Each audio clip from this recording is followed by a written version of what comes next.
2 মাস চলার পর ফ্যানটি ভালো এবং খারাপ দিক তুলে ধরতেছে। প্রথমে খারাপ দিকটি তুলে ধরতে চাই, যেমন ফ্যানটি ছাড়ার পর 5-6 সেকেন্ড লাগে চালু হতে।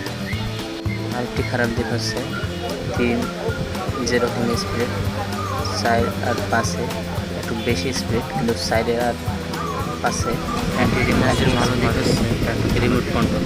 ফ্যান বন্ধ করতে চাইলে শুয়ে থেকেই ফ্যান বন্ধ করা যায় রিমোটের মাধ্যমে। দিনরাত 24 ঘন্টার মধ্যে আমি 20 ঘন্টার মতো প্রায় চলাই ফ্যানটি, তবে 4 ঘন্টার মতো রেস্টে রাখি।